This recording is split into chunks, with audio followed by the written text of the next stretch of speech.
Ladies and gentlemen, namaste and a very good afternoon. Welcome. I'm very happy to welcome you all. So I'm Sujeev Shakya, Chair of Nepal Economic Forum. On behalf of the advisory board members, executive board members, and the leadership team, I'm very happy to welcome you to the second edition of NEFmeet, an annual event of the Nepal Economic Forum to continue our discussions on economic transformation and beyond. We have partnered today with Global Compact Nepal, the local network of United Nations Global Compact, which works towards inclusive and sustainable development for business in Nepal. Today, as we circulated in the program, there are 6 items in the agenda. I will talk a bit about Nepal Economic Forum, the work we do, and then we are honored to have Amit Shrestha, Chief Financial Officer, CFO of Microsoft Mexico, who is based currently in Miami. He'll make the keynote address. Then we will launch our publication. We will then call upon Neeta Pokhrel, Director of Water and Urban Development Sectors Group, ADB, for remarks, and she's attending on her personal capacity. We will then talk a bit about the economic data dashboard we are launching today. And we have a closing speaker, Mr. Mahendra Krishna Shrestha, advisory board member. And then I would assure you we'll be closing it at 5:30, and we will all network and chat over high tea. So I would talk a bit about Nepal Economic Forum. So for many of you, you know NEF. Many of you in the room have been great supporters from the days we started our NEF talks, from the day we started launching our quarterly reports. And thank you for all the support. And today, as NEF, as a not-for-profit organization, we aim to be Nepal's premier economic policy and research institution. We are an impact-driven economic and development think tank, and we have been ranked on the go-to think tank list of Asia Pacific, the 100 top go-to think tank lists. We are very happy about that. We work through different centers. We have the Business Policy Research Center that produces NEFport every quarter, NEFtech blogs every week, economic updates every week, and then periodical publication NEFsearch. We have the Center for Digital Transformation that develops and addresses the cross-cutting themes related to digital adoption. Then we have been working on doing business in Federated Nepal since 2010 to look at how do we see potential as Nepal federates and as federation takes place in its own way. And then with Nepal in the world, we have been exploring the potential of Nepalis in 180 countries through establishing global network of Nepalis and work on bilateral and multilateral issues. And today we have 2 global Nepalis here gracing our NEF talk. We are now we have launched our Himalaya Future Forum. Last month I was in Bhutan. We did the first event, and it's a new platform that aggregates all the work we've been doing on the Himalayas, on shared interests on green and inclusive development in the Himalayan region. The mission of the Himalayan Future Forum is to proactively take charge of development drivers in the Himalayas to orient them towards the regional environmental, social, and economic well-being. The inception meeting will be taking place in the first week of October in 2023. We have been organizing a lot of NEF talks. So NEF talks, for those who are aware, it's fine. For those who are new, this is our signature program of our Nepal Economic Forum that's built on we call it the 3 Cs. It's to contextualize, it's to converse, and to conclude. And our event features generally a 75 to 90 minutes programs, democratic free seating, no formalities on spending hours on addressing people, no privileges, alphabetical order, and no conducting outdated rituals. It is just conversational style. And we do not remind people to put their mobile phones on silent mode, as we assume people who attend our programs know phone and other etiquettes well. So Nepal Economic Forum works on a very unique model, where everybody who works at Beat Management, the sponsor organization, volunteers 20% of their time in addition to the voluntary time of the leadership team. And we have been very fortunate to have a diverse leadership team who have volunteered their time over the last 15 years, and that's how the organization has grown. We also have a very robust fellowship and internship program. More than 120 people have graduated from our programs. They go to some of the best universities in the world and join coveted organizations. As we speak, this week, I learned that our third member has joined McKinsey. So McKinsey has 3 of our former fellows.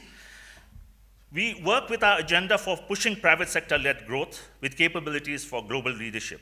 Our fight continues against cartels, Nepali myopia, and continuously pushing the agenda for Nepalis to invest abroad. Our crusade for positive transformation of Nepal and Nepalis continue. I'm very happy to see many familiar faces, and of course, new faces in the audience, and we'd like to chat later on collaborations that would lead to such transformations. So with that, I would like to now move to our second part of the program, where we would have a keynote address. We have global Nepalis in coveted positions around the world, and whenever they're in town, we would like to take advantage to hear from them. It's always an honor to host them. Thanks to Krishna Shah for making the connect. And we have Amit Shrestha with us, as I mentioned earlier, CFO of Microsoft Mexico, operating now out of Miami, but who has also lived in different parts of Asia, China, Joburg, amongst others. And he has a passion on the role of AI. And he has 15 minutes, and we'll have 10 minutes for people to interact with him. And we thought what would be useful for this audience. So he's going to talk about a bit about his own journey of 20 years as to see how he has seen AI, how he has seen technology, digital transformation take place, and what is in store in the next 20 years. So with that, let us all put our hands together to welcome Amit.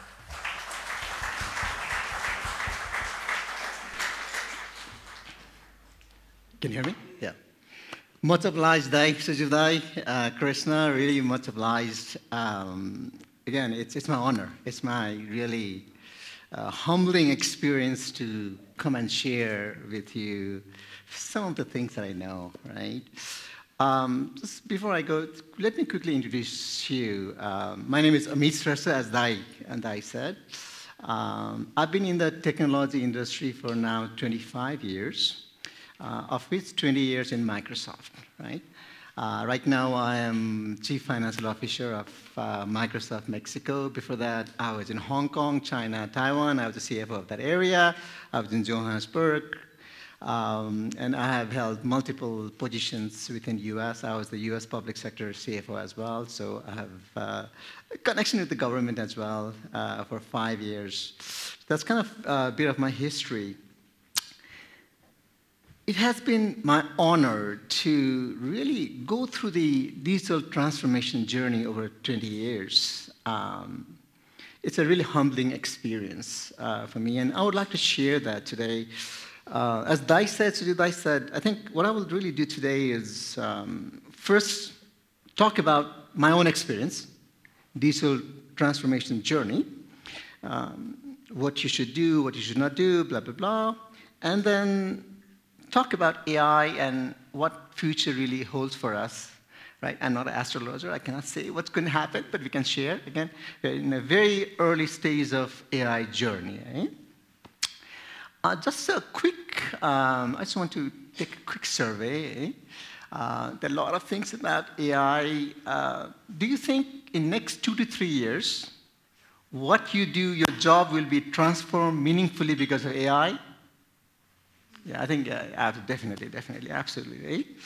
So now let me quickly begin with the digital transformation.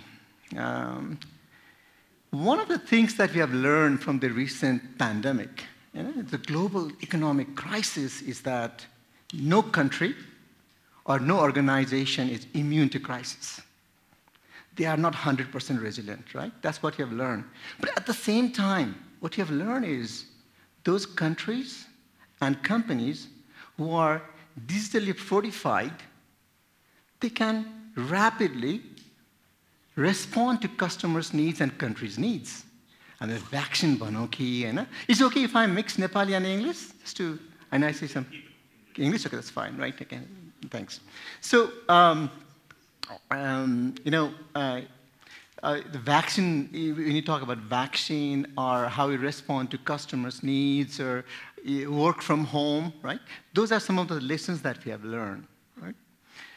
When I go and talk to many customers, both in the government side, country side, These are some of the challenges that we face still, right? They have an old system, 20 years old system, real common. When you go and talk to many big companies, but still they have very legacy systems that they have. But data is doubling every year, right? And data is the most strategic assets that we have. But they are not ready to really embrace those things. Key challenge, that a lot of regulations popping up, all the way from data sovereignty, your GDPR, that a lot of very complicated data-related regulations popping up. They're not ready for that, right? Those are the real challenges that we face today. Now, with that said, let me walk you through my experience, our experience of digital transformation. 15, 20 years ago, we realized you need to have three things, right? One source, one version, one location. One source, one version, one location. If you don't have that, you cannot transform because garbage in, garbage out. Data will be garbage. So we initiated some projects within Microsoft and many other companies as well, where we try to consolidate all those decentralized data, consistency in the system.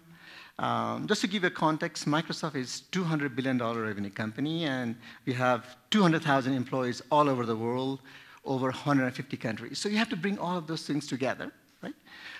And moreover, what we did back then was governance, data governance, right? And we really emphasize on those, right? When you have the foundation, data governance, as well as consolidation and combining all of those, that gave us the footprint to jump into digital transformation.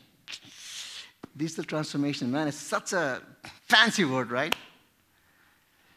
What is digital transformation? For me, it's in a simplistic way, you look at all your process and see how you can do things better. That's it, right? It's a very simplistic view, right?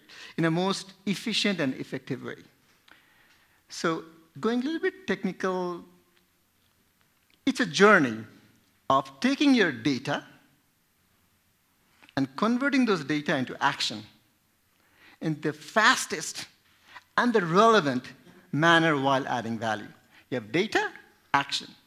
You close the gap. That's digital transformation in a very, very simplistic way. So with those foundation in place, Microsoft, again, we had published reports. Amazing. You have reports like you have. You can trust those. But still, it's too manual. Right? And then after that, there are a lot of interactive solutions came up, such as we call it Power BI. You have $100 of certain expense. You need to drill down it further. You don't have to say, I'm going to get back to you. Just double-click on that. You get deeper and deeper and deeper. And that really addresses why aspect, right? You have a what aspect. You see a report, then a why aspect. Then with the machine learning, it's a fancy word. I'll tell you what machine learning is in a very simplistic way shortly. Machine learning comes, and then we are able to really forecast what's going to happen, project. Right? So that gave us from what, why, to what's going to happen. Then there comes bots. You ask questions, they answer, right? And that really gave us not only what's going to happen, it gives us a recommendation what to do next. And God knows what's going to happen with the proliferation of AI and the GPT concept, right? That's something we all will learn together. So great, you have digital transformation.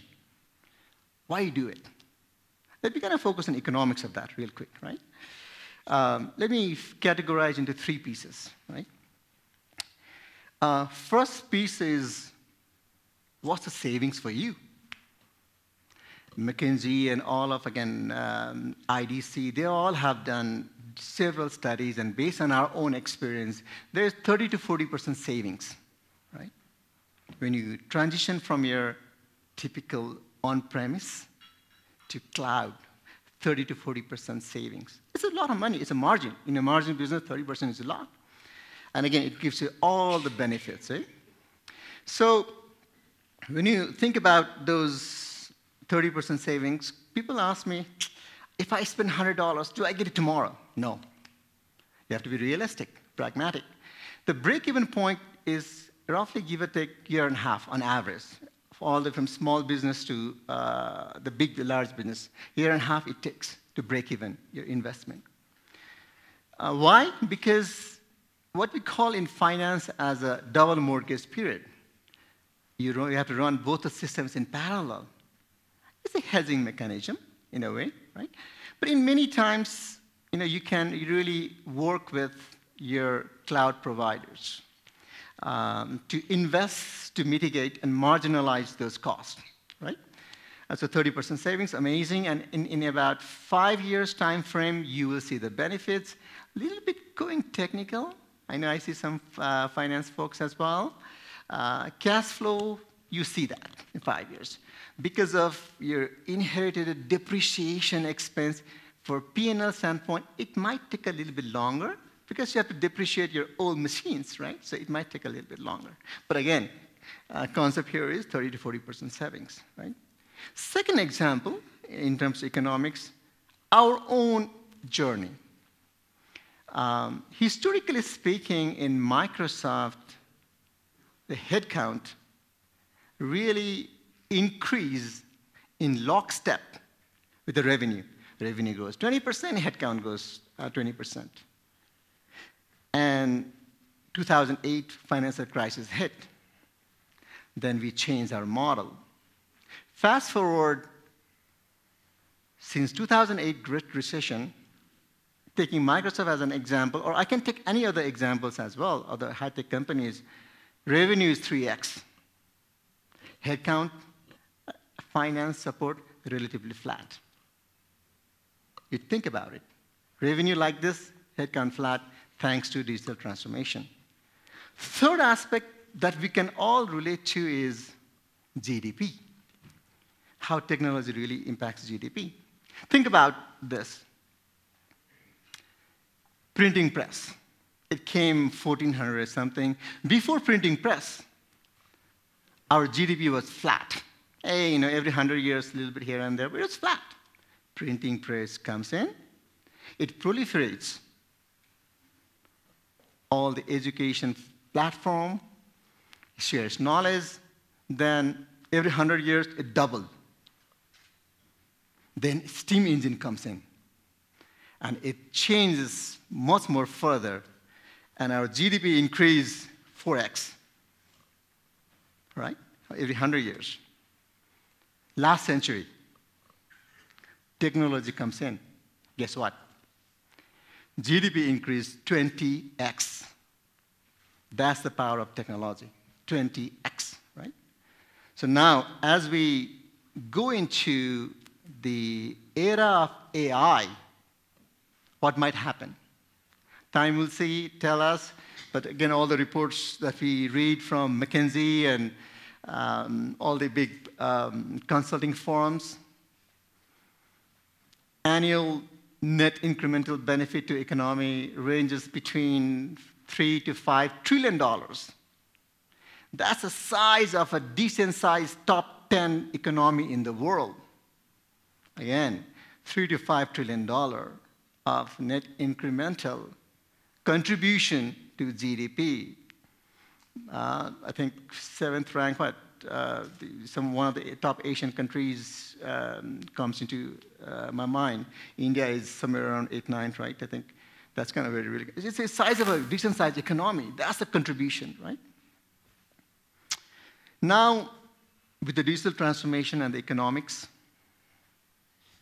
let me transition to AI and the future, if I may, right? I want to make sure I address some of the questions. So I will not go that deep into it because there are a lot of elephants in the room when it comes to AI. So I think I'll make sure I give enough time for that. First, let me explain to you in a very layman term. I'm not a technical guy, I'm a finance guy, I'm a simple guy.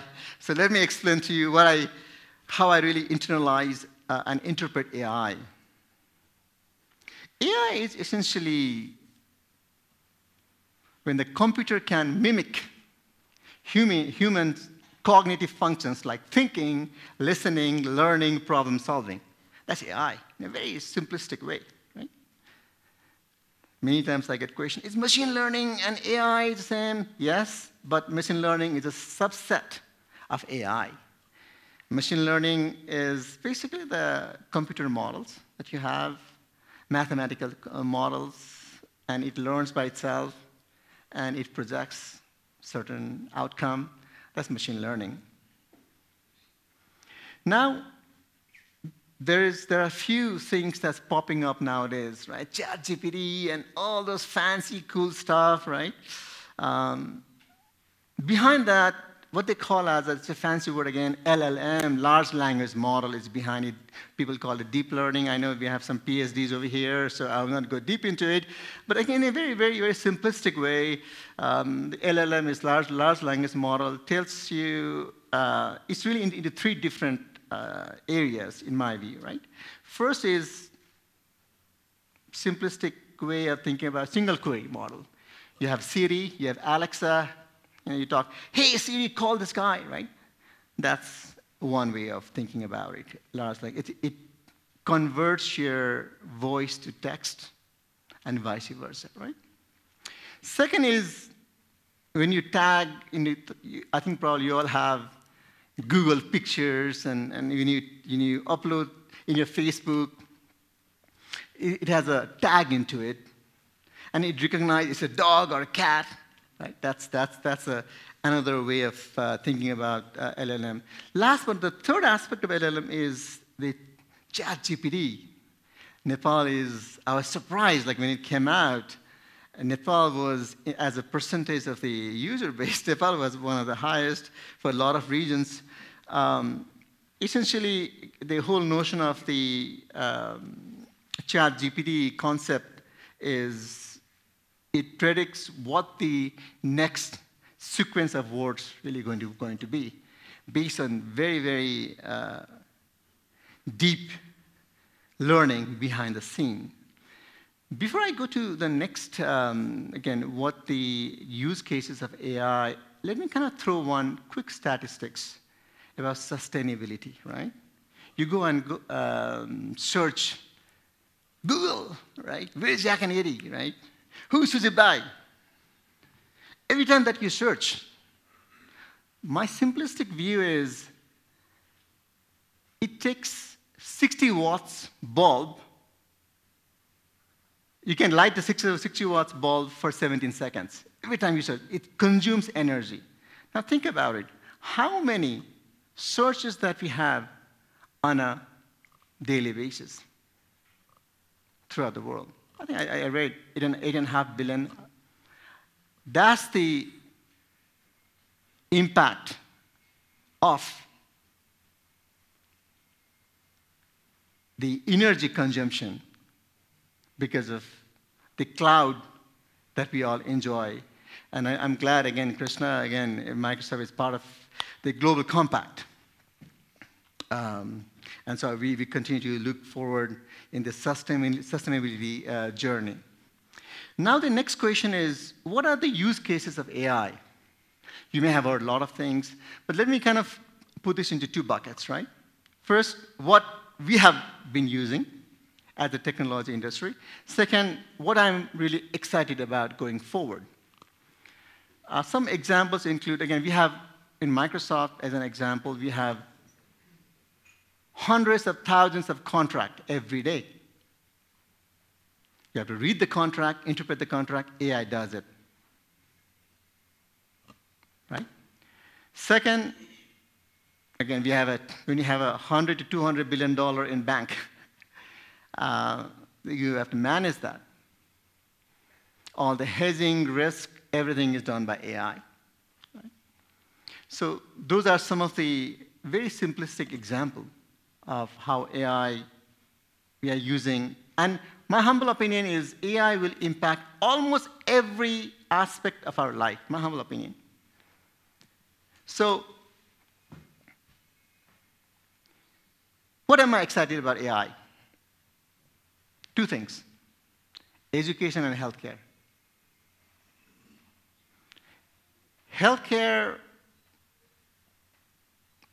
when you look at some of the research and development, right? Every company, 20% of their expense goes to R&D, research and development.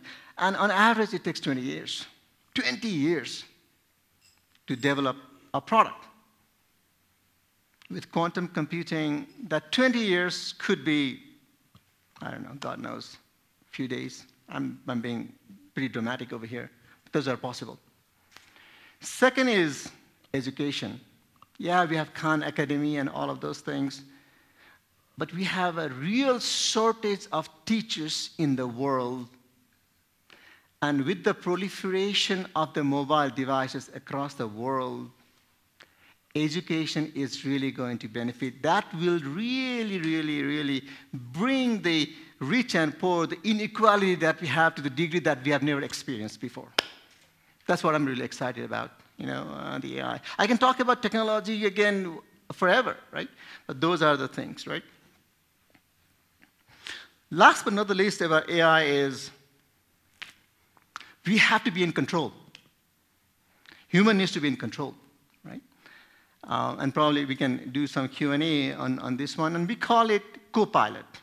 The concept of co-pilot is you're the pilot, AI is co-pilot.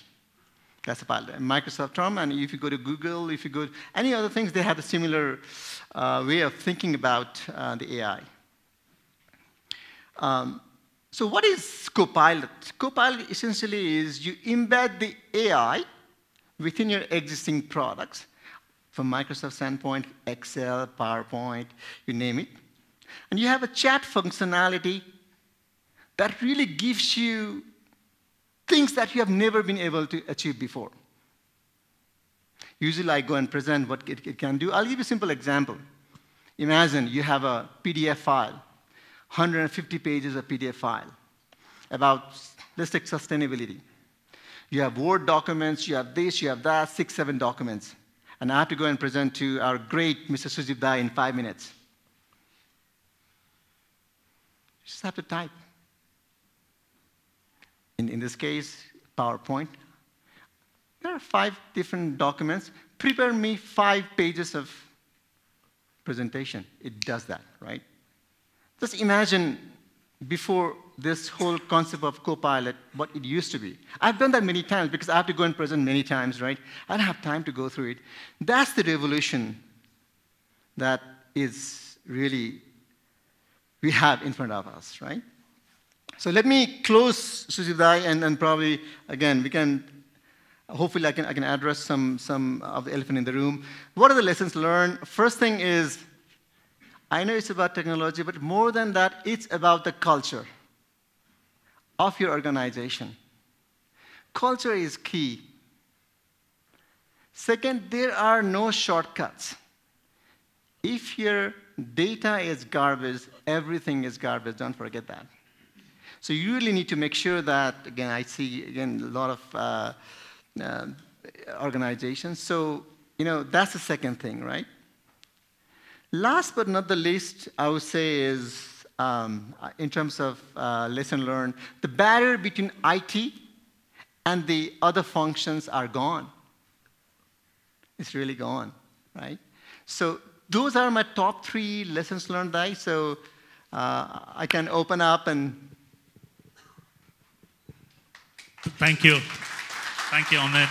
No. I know we could have just, you could have gone on and on, but I think we just thought we should take 1 or 2 interventions from the floor. And please have your hands up. We have about 7 minutes on this slot, so we can take 3. Okay, I take 1, 2, and 3. The lady up there. Yeah, I can start here. Just a quick word. I'm Sanjeev from FinTech Alliance Nepal. So we have a FinTech ecosystem Amazing. body. Yeah. So I'm curious about the two things you mentioned. One in the cloud. So company like mine is struggling with the going to the cloud with my legacy system. Also specific the payment system industry requires specific servers and HSMs like those jargons as you would know. And the cost of going cloud is much more expensive actually than going on-prem. So, I mean, any suggestion or Microsoft has any solution for the Nepal, particularly targeting to FinTech is one of my curiosity.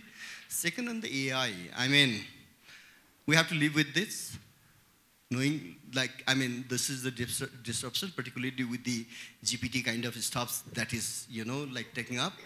But, within the inclusion area, how the AI would lead actually, because there's a lot of divide.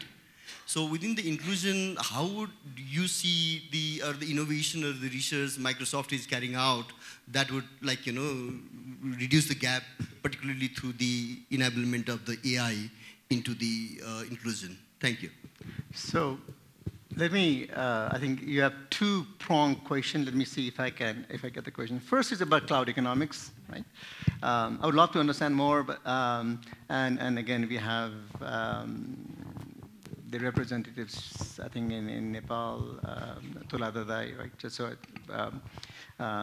we can go. Second question is about, I think probably it's more of an AI principle, I think inclusiveness, right? So let me address, again, the second one, right? AI needs to be controlled. No question about it. Government, academia, corporation, we all need to come together. We have risk in AI. Let's not really smoke something and say we don't have it.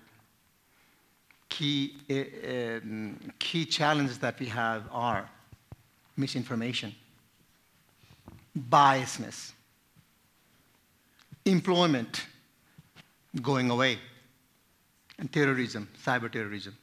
Those four are real. So all the companies, including Microsoft, again, we have a principle, right? How we really approach AI. And it's super key. We have 6 principles.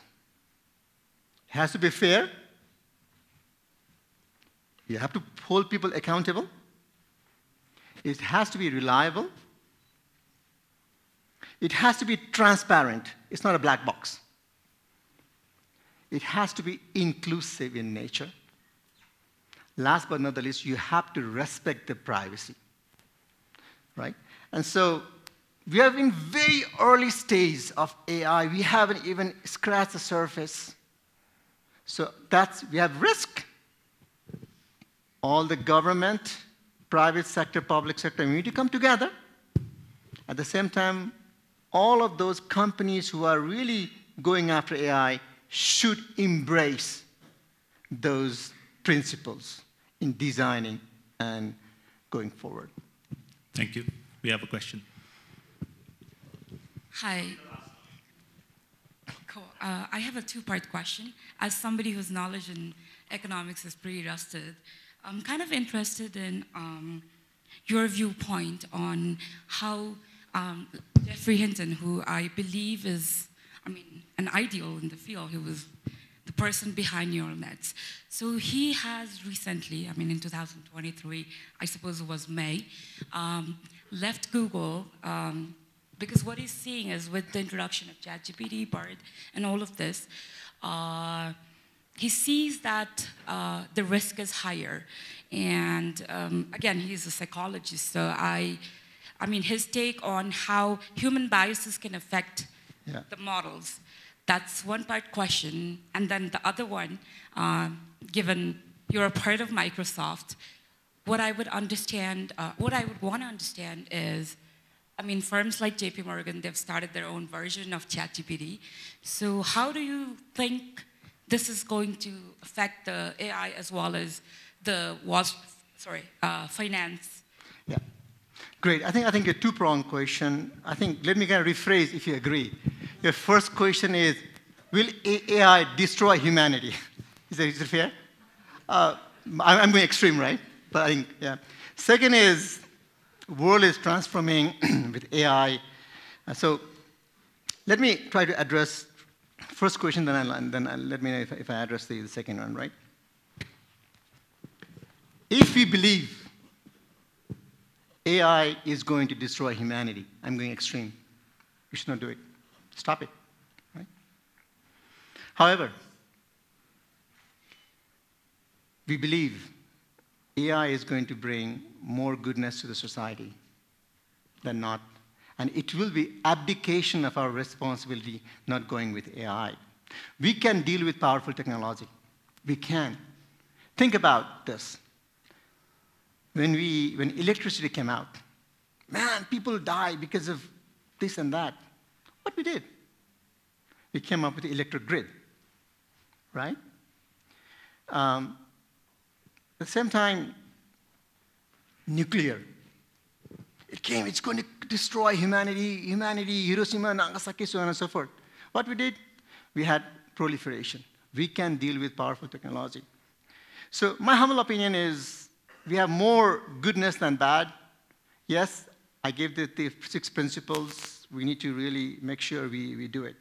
Second question, let me see if I can address your second question. Second question, the analogy that I really use is let's see if I can do it. When we move away from steam engine to electricity, right? You cannot just have the electric grid in the steam engine. You have to rewire the whole thing. Now you have to rewire the whole thing again. Let me give you an example. It reminds me of Ford and Stanley Motor Company back then, right? Stanley Motor Company did not rewire their history. Ford rewired the whole thing, and we know the history. So it's time for us to rewire, and you know, unlike those industrial, this AI and software technology proliferates much more faster. To the poorest countries like Nepal, you don't need to lift and shift. It goes away. So I think it's really, really going to benefit the humanity and the countries like Nepal that we have never seen before. That's my viewpoint. Okay. Thank you, sir.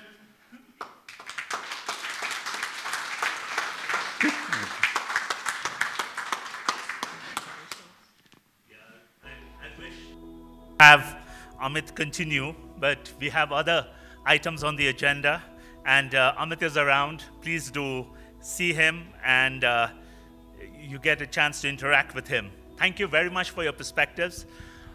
Within Nepal Economic Forum, we've been also looking at how the teams are going to look about integrating AI. We have one of our colleagues, Krishna, with whom we've been discussing that perhaps by 25, 26, some of the publications that we are going to produce are going to be, sort of completely dependent on some of the platforms that's available. And thank you, Amit, also to remind us that it is all about rewiring. And I think as an electric vehicle requires a different set of configuration than our traditional vehicles, we need to rewire. Thank you very much for coming here. He's going to be around at Haiti. You take advantage of interacting with him. We move now to change gears and move to the next part of our program. And we are very happy to have the launch of our publication, Introspecting Change, Nepal's Economic Awakening. And I think this began when, so when we started BEAD, when we started Nepal Economic Forum, we all look back at, if you think of it, it was just the insurgency was just over. A 240-year-old monarchy has just come to an end. It was just a $13 billion economy. And we went through, in these past 15 years, a lot. We went through blockade, we went through earthquake, we went through political uncertainty, we went through writing of new constitution, and we also have seen a lot of political quagmire, as we have seen no laws being passed post-2019, July 19, not much of legislative changes. And of course, 3 years of COVID did impact us.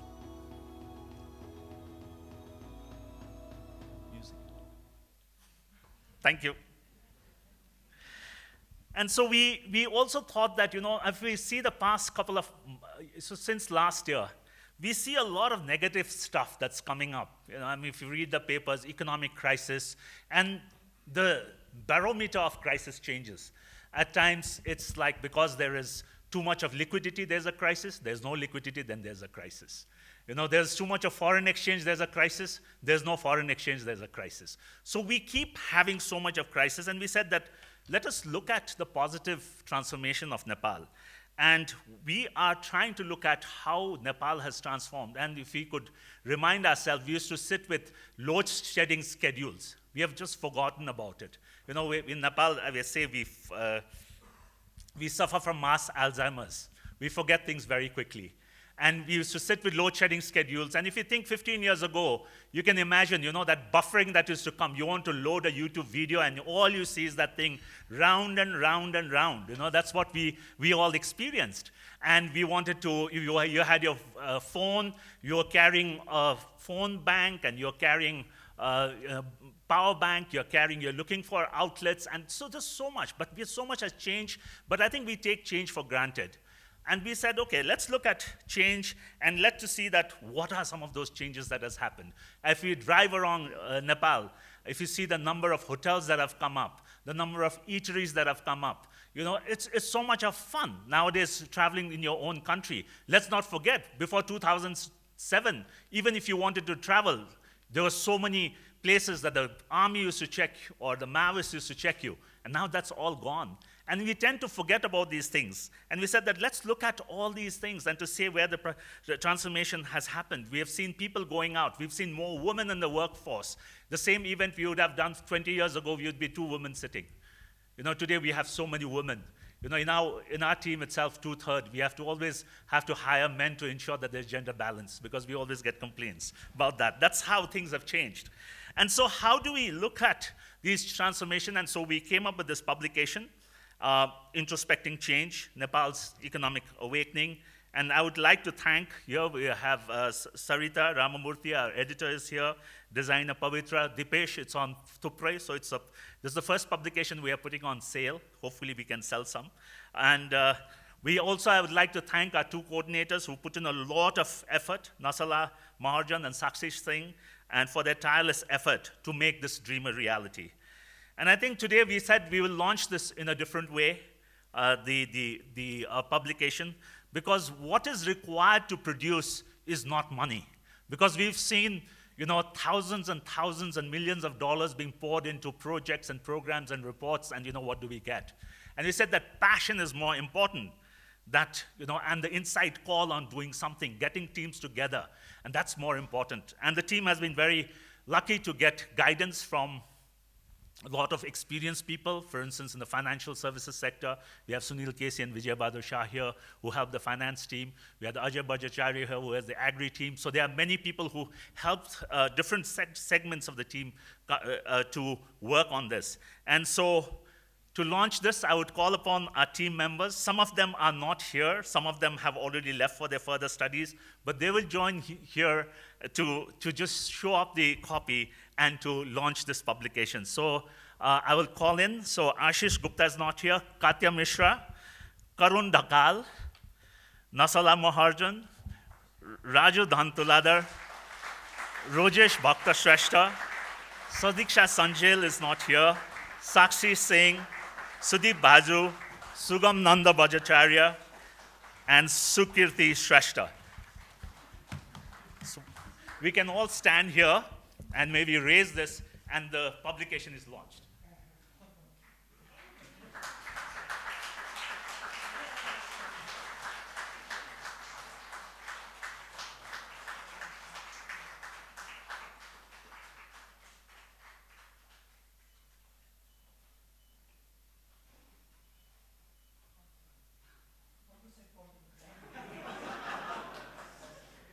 Thank you.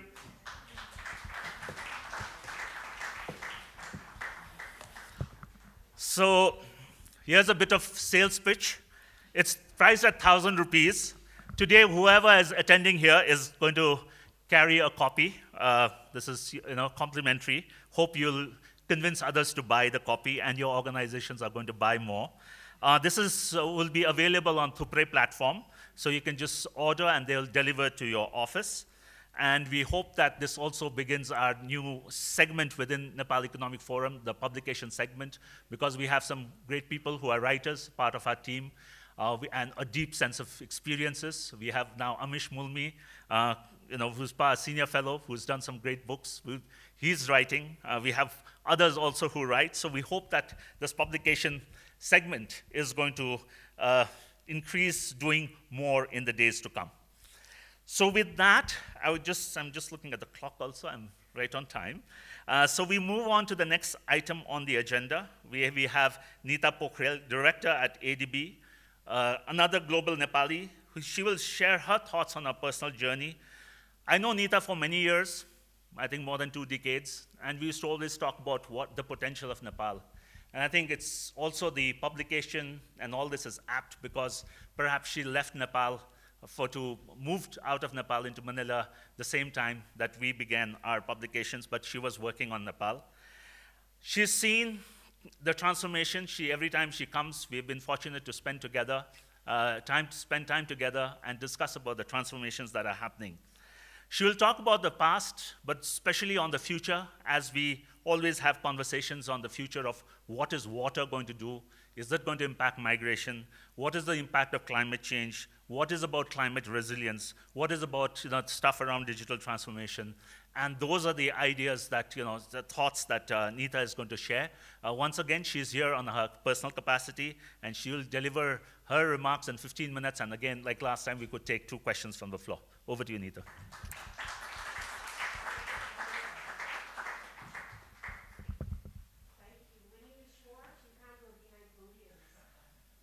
Thank you very much, Sujeev. It's an honor to be here. Hard act to follow after Amit ji. I have to say, Amit ji, I was tempted to ask ChatGPT. NEF audience, my experience, this is what the 3 pointers were given, what should I say? But I'm going old style. So again, it's a pleasure. And if you did Google me, you would think I'm a fraud. He has CFO, Mahendra ji has finance background. I'm a water and sanitation engineer by background. Of course, I have become an administrator these days. But, and I do have some exposure to economics. As development financiers, we look at the economic internal rate of returns of our projects, just to make sure it's above the threshold. So I'm used to seeing the assumptions, externalities, put it there, okay, boom, it crosses your threshold of 9% EIRR or 12% at times. So again, as a water and sanitation engineer, I have another disclaimer to make. I really think water and sanitation security is the fundamental of your GDP growth and your economic growth. You don't have it, you have nothing to rely on, also for resilience, because again, for climate change, the impacts are felt through water. So again, this is a bias, but also a fact. So that's another disclaimer. One, Sujeev already said, whatever I share here is as a global Nepali who, again, is a diehard optimist. Third disclaimer, I come from Dharan. I'm a proud Dharani. So I'm sorry about this, but I will be giving lots of, I'll keep relating it back to say, whatever Dharan is doing is wonderful, and whatever the mayor, Harko Sampang, is doing is wonderful. So bear with me, please. So with these 3, apparently human mind is better wired to remember 3 things, right? So I'm going to keep putting it into 3s if I can. So the organizers, or Sujeev, asked me to think about my own journey and think of what gives me hope. And of course, I will limit it to 3,000 things give me hope. I left Nepal when I was 18. I'm over 50 now. But I do keep coming back and I do keep working here. Currently, I head the water and urban development in Southeast Asia and the Pacific. And I don't cover this region. This is why I'm speaking in a personal capacity. But again, I was growing up in Dharan. I left Dharan when I was 15 to come and study here in Amrit Science College for 2 years. Then I left Nepal. when we used to take bus from Dharan to come to Kathmandu or to go to Tarai, the border towns, Itahari, this town, I'm sure all of you know Itahari, used to be this middle of nowhere, sleepy bus station, right? This was early 80s or late 70s. Now, apparently, Itahari is the fastest growing urban center. I also cover urban development, water and urban development. So obviously, Itahari is doing something marvelous in its urban growth. And also, I looked at some other indicators, not just the buildings and New Bad Batini. It also has amazing water security. The Water Users Committee there is so well functioning with great governance. They're trying to corporatize it. So again, something is right, my journey of looking back to say that gives me hope. Second is about what Amitji mentioned, digitalization. The workforce you see, when we were growing up, we used to joke, you could be all of three things. That's not my line, I borrowed it from another ADBA who comes from Kerala. And he said, you could be all of three things if you studied hard. And again, no disrespect to people, majority in this room, but when I was growing up, you could be a doctor, an engineer, or a loser.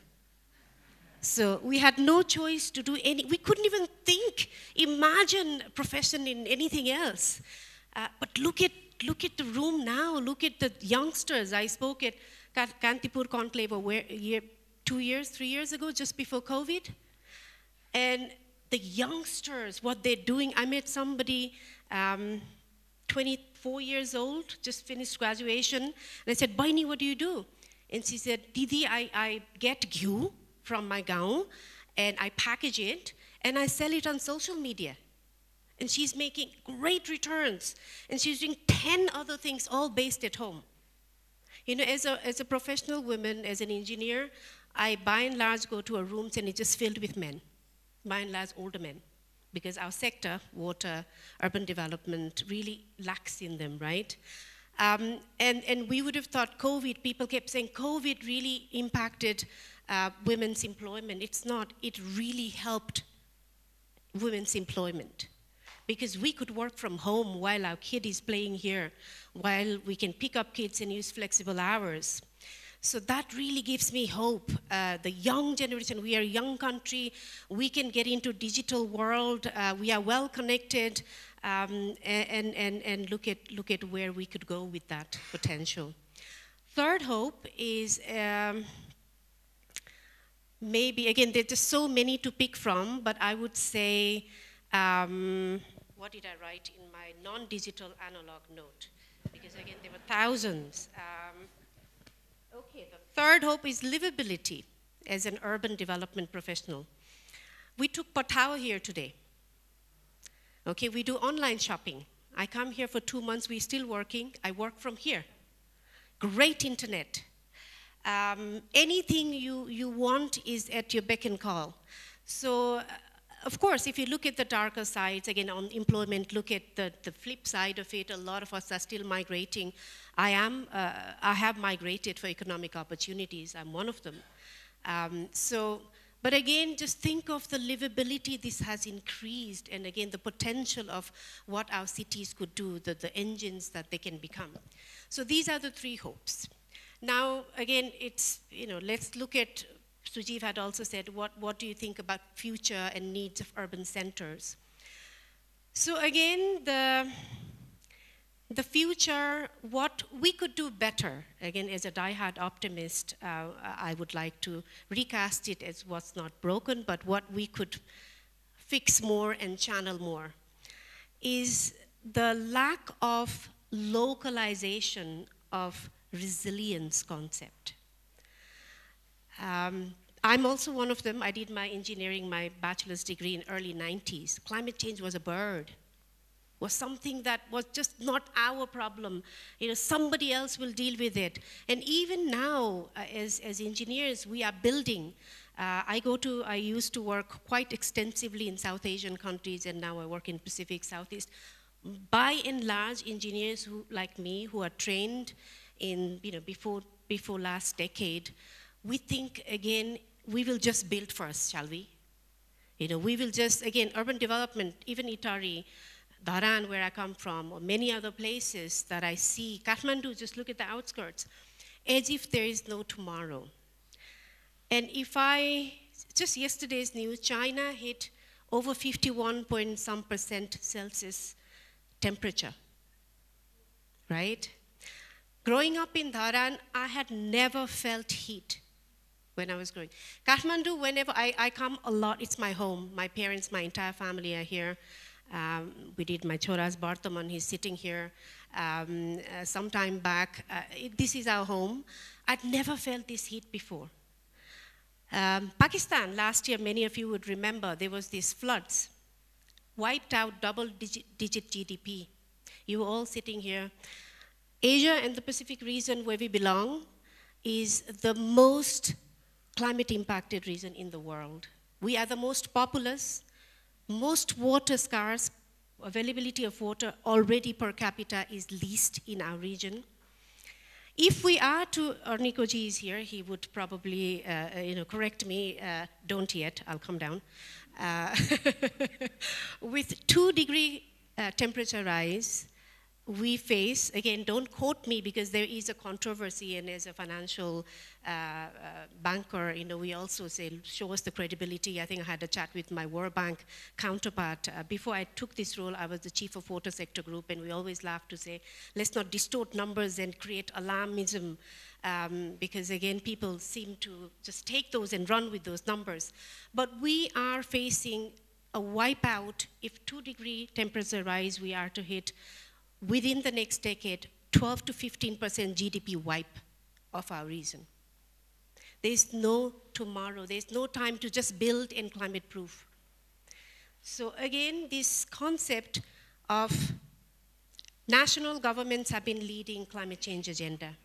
We wanted to send the NPC targets, our long-term strategies, climate strategies, because again, it was a bird. I work a lot with builders. I used to be in construction. I used to build for 5 years in private sector before I joined ADB. Again, it's somebody else's task. Urban mayors, I talk a lot with mayors in different countries. Again, just give us funding to build, to connect people. Look at how many people are unconnected. Sanitation, look at how many are defecating in open. Let's just build it, and then we'll deal with it. But there's no tomorrow to deal with it. Like Pakistan and another Pacific country that I'm working in, we gave them an emergency loan for droughts 2 months ago. This week they flooded. Yesterday my office called to say, we are flooded, what shall we do? Mahendraji is going to talk about insurance. Your companies are going to move to a town, any urban center. Actually, Coca-Cola came to us 5 years ago to say, we want to work with you in water security, in resilience, because we are running out of water. It has no resilience. It will wipe our annual projections. So it is our business. It has to be. Impacts will be felt locally. It is a regional, global agenda, but it's our business. So how do we mainstream concept of resilience? It's not just climate change. Look at COVID. One pandemic we wiped out. So for now, I'm talking just climate change, but again, financial resilience, pandemic resilience. We are at a point where we need to look at how do we mainstream. And again, 3, there's again hundreds that I've seen that urban centers are doing really well, that water managers, water utility, Dharan's water supply user committee, what can they do? Help make it their business through simplifying, through actions. What can I do? Digitalization is a great resilience tool. When COVID hit, did anybody come to check your meters? No, we were all scared, locked up in our rooms. So when nobody's reading your meters and nobody's collecting, 4 minutes, great, I'll wrap up.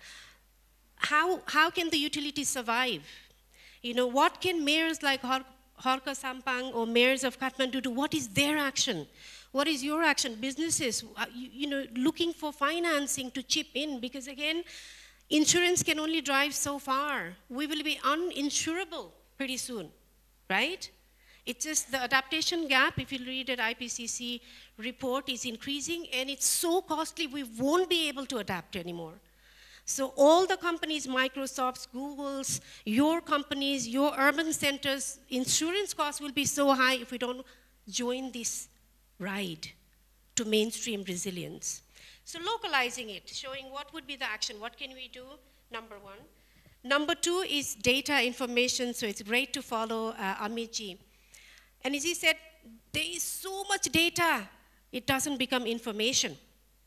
For the urban center, for utility, for electricity, for water, for the mayors, for it to become information, you need capacity.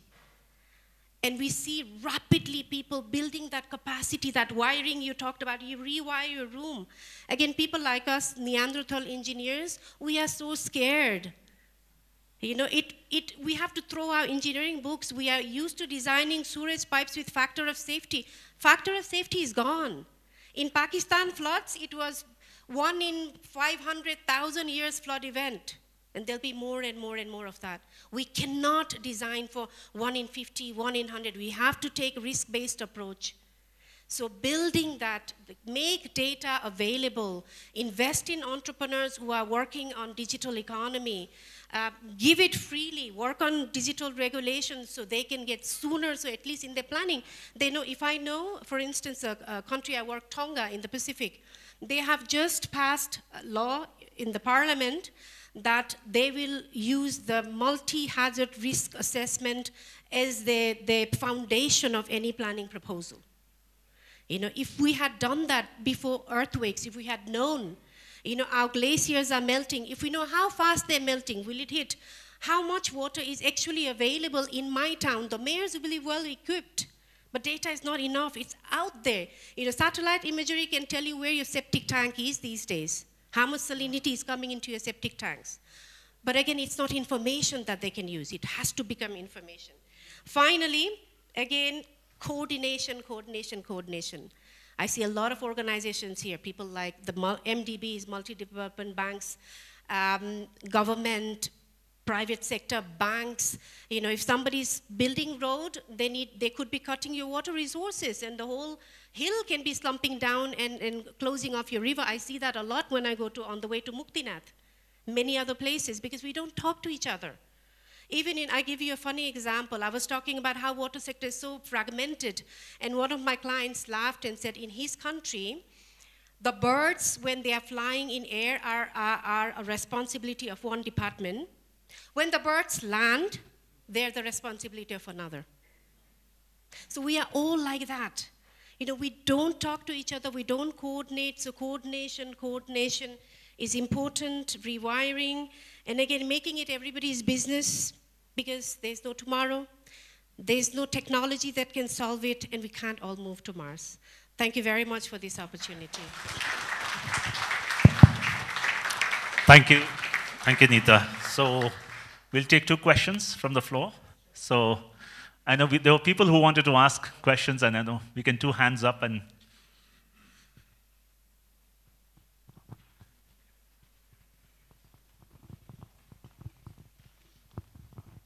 Hi, thank you for an amazing presentation. I'm an urban planner and an architect, and I have dealt with this question myself. How do you even make climate change everyone's business when a country like Nepal is so deprived of funding everywhere? We can see populism rise, and little things that are aesthetically beautiful will get you votes. How do you convince mayors to invest in climate change when that's no one's business? So I'm also quite popular on social media. I'm an urban planner, so I've been delving with this question myself. How do I aware the public that climate change is real and you need to start thinking about it?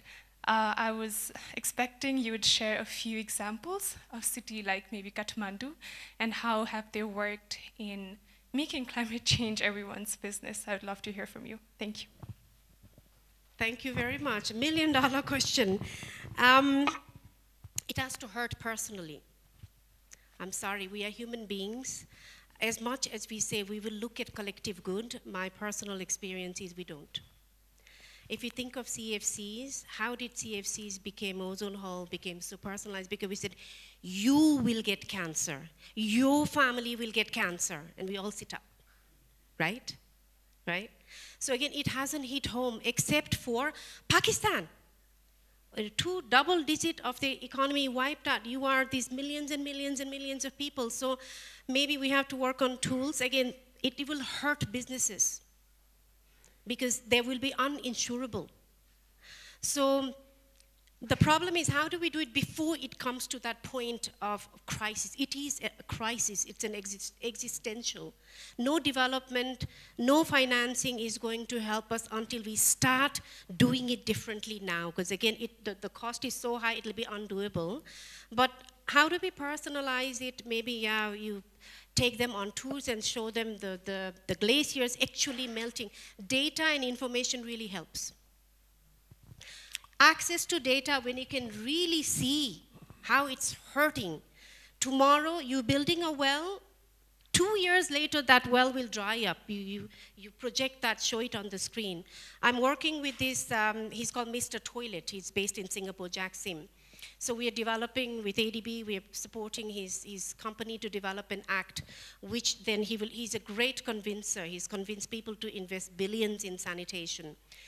An app to show to mayors, non-investment will cost you this in health, lost economy. So maybe that's what we need to do. Non-investment in climate change will cost you this. So anyway, once you find an answer, share it with me, because that's also my problem.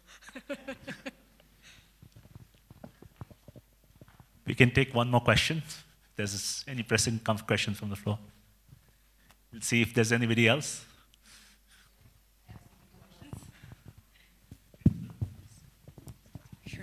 Thank you so much for your presentation. I love the fact that you were talking about, the past as well as the future that we all are looking towards. So, the good thing, yes, we all struggled during the COVID phase, but I love that example. And that is exactly why I would say the need of that, definitely digital transformation, artificial intelligence. I'm so sorry, Sujiti, I think Amitji, I probably didn't portray my question properly, as I happen to be, a jack of, I don't know, that's a problem of the liberal arts education that I got, and also the vision that I see. So back in the 18th century when, my college's founder was trying to get into Harvard. She got rejected just because she's a woman, right? So I guess what I would say is, again, I'm just commenting, probably not a question, but I'm loving the fact that different groups are coming together here and learning that there is a gap within the ecosystem, be it finance, AI. So thank you so much for putting that out there without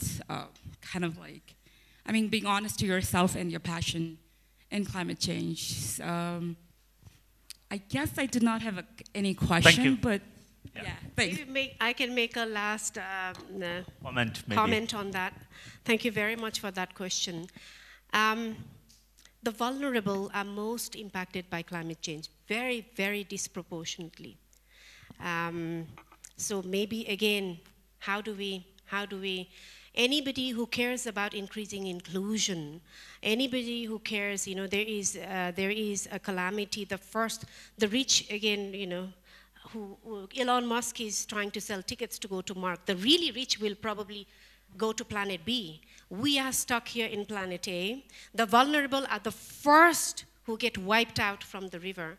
So again, women, vulnerable, let's create a movement of getting the vulnerable community to say, if you looked at COP27, COP28 is coming, the loss and damages fund, people saying we weren't party to this, but we are suffering, maybe that will drive further the mainstreaming of resilience and agenda. So that also gives me hope. As I say, I'm a diehard optimist. Thank you very much. Thank you for the opportunity.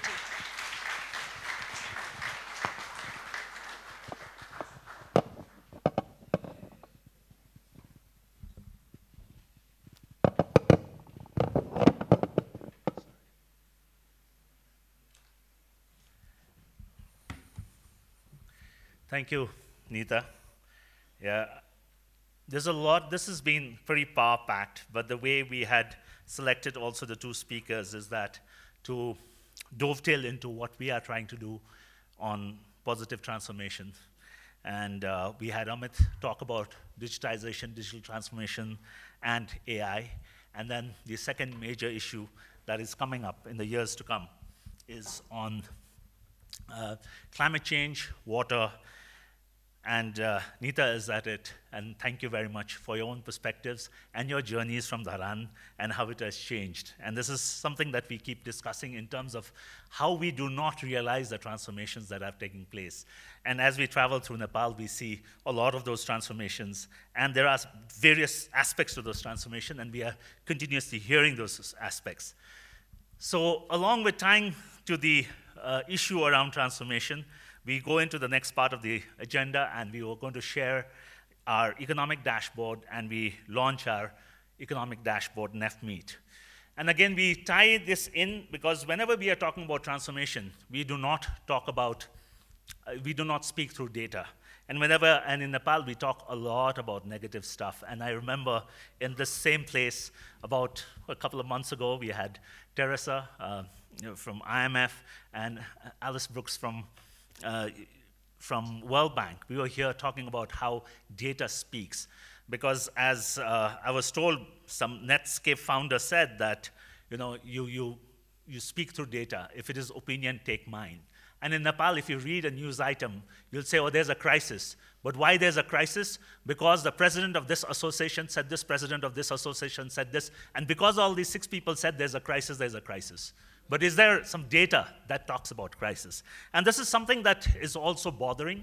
And as my sort of hobby as an author writing books, it's been tremendously difficult to find data, especially in the English language, in one place. And we said that, why don't we look at this? And we discussed in the team, and we've launching this one-stop data portal within our website. It's called NEFData.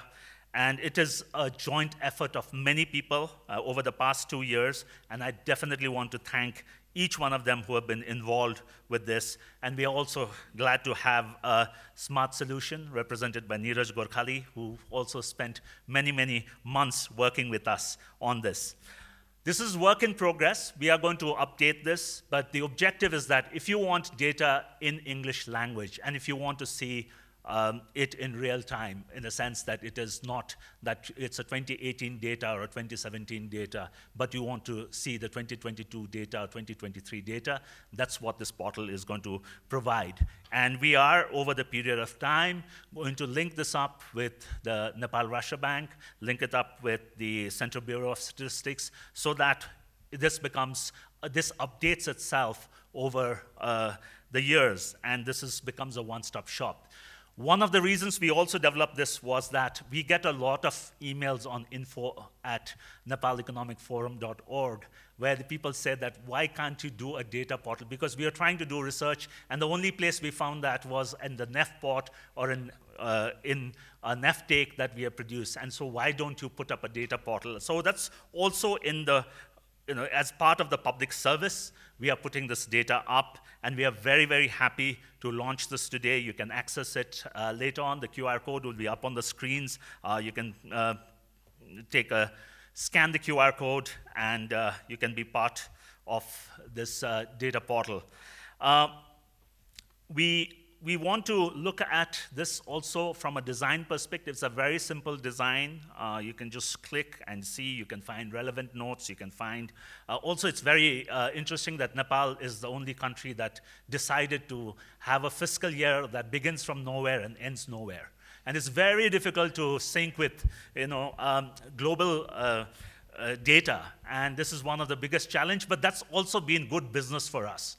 A lot of the work we do is syncing Nepali data to global calendars. But we are hoping that the day Nepal realizes we want to be part of the, sort of the global economy and decide to change the 15-minute time difference and this the fiscal year, I think this will become more robust and we can integrate to Bloomberg platforms and other platforms, because we have a partnership with World Economic Forum. As you would access World Economic Forum data portals, more and more you'll be directed to Nepal Economic Forum and the data sets that we are carrying. So this is work in progress, and I know some of the corporates here. I did not invite some of those corporates for us to pitch you that you can sponsor this and you can have your little advert there and help us to sustain this, because we realize that it's not only about building this data portal, but we need a lot of resources to keep this going. So anybody who would like to help us in this, most welcome. And I'm going to be very aggressive over tea time with some of you in terms of pitching this idea. So with that, we come to the final part of the agenda. We have benefited tremendously, as I mentioned, from our advisory board members. Arniko Pandey is here, Sneh Rajmandari is here, Pratibha Pandey, because of a family emergency, is not being able to join. Kulchandra Gautam is in California, and Shraddha Gautam, currently WPP, a young professional program at the WTO. She's not here, but we do have Mahendra Krishna Shrestha on behalf of the advisory board, who will be speaking to us and providing the closing remarks. And Mahendra Krishna Shrestha, for me, has been my go-to person for advice, and especially with his deep experience in the financial sector. And few people know that his background is in economics. And we always share our journeys on economic transformation and beyond. This year, his company merged with another company and increased in size. And we continuously see different facets of growth. And he has also been part of many of the economic transformations. So he'll deliver his closing remarks talking about his own personal transformation as he sees in the past and what other transformations he'll see in the future. Over to you.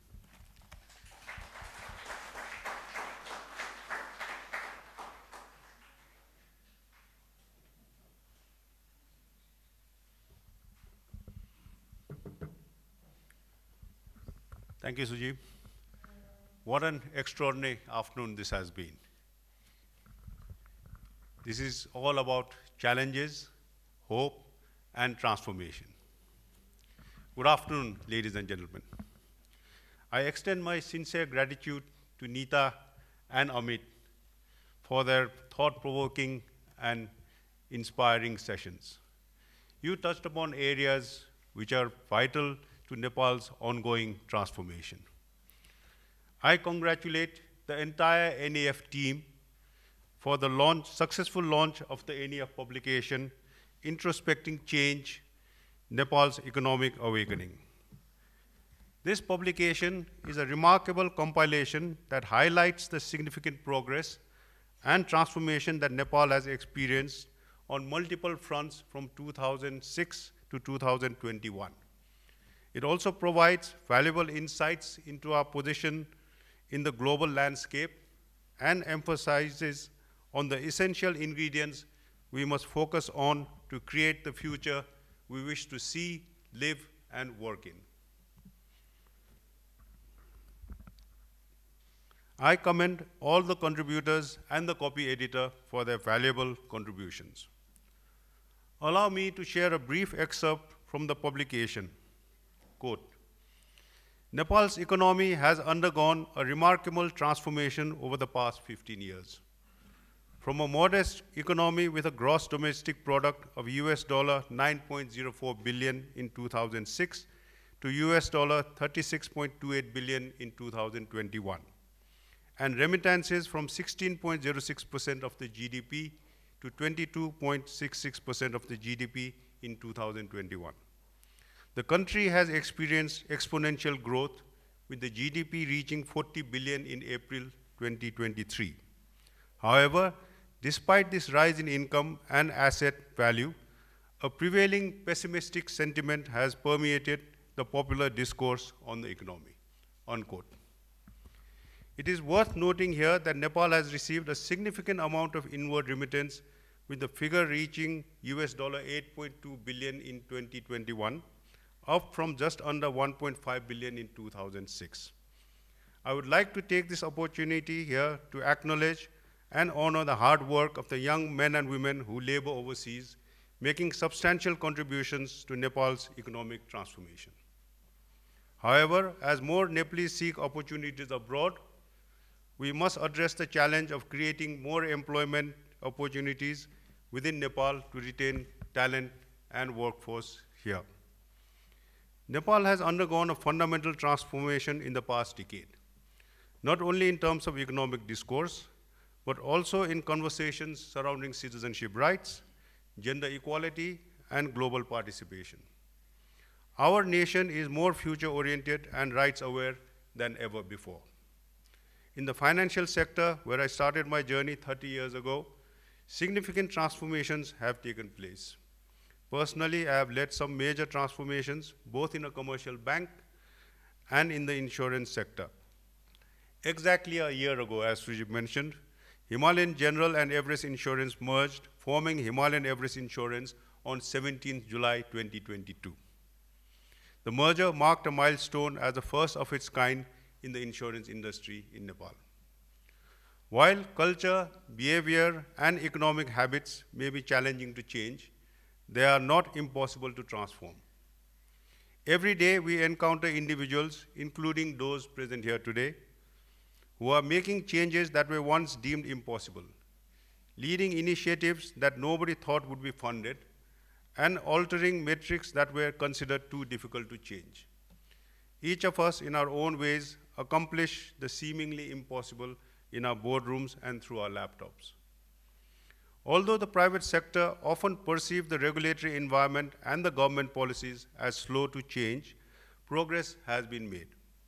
While some advancements may seem insignificant or insufficient, given the scale of change we aspire to achieve, they represent critical steps in the right direction and serve as a foundation for the future we envision for our industries.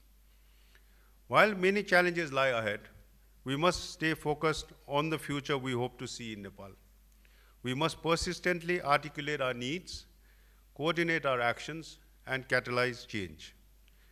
To put it in simple words, we need to overcome the three hurdles of policy, politics, and mindset.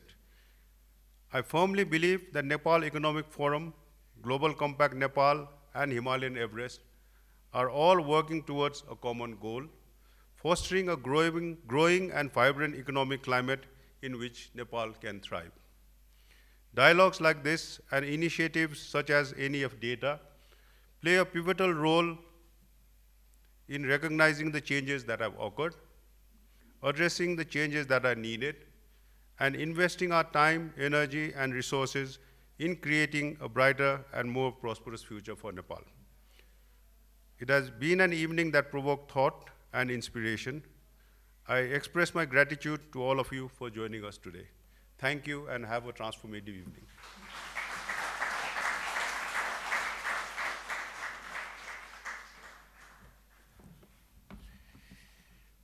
Thank you very much, Mahendra, for your remarks. And it's very interesting that today we have got Global Compact Nepal as our partner, and also Himalayan Everest Insurance is a member of that network. So with that, we come to an end. I think, first of all, a round of applause to our speakers and all of us who have been here to come and spend the evening. A big shout out to our team here, the BEAD NEF team, ISS, who has always been supporting, and Hukal Yakinyeti. And once again, thank you again for Global Compact Nepal for the partnership, and this is beginning of many more things to do.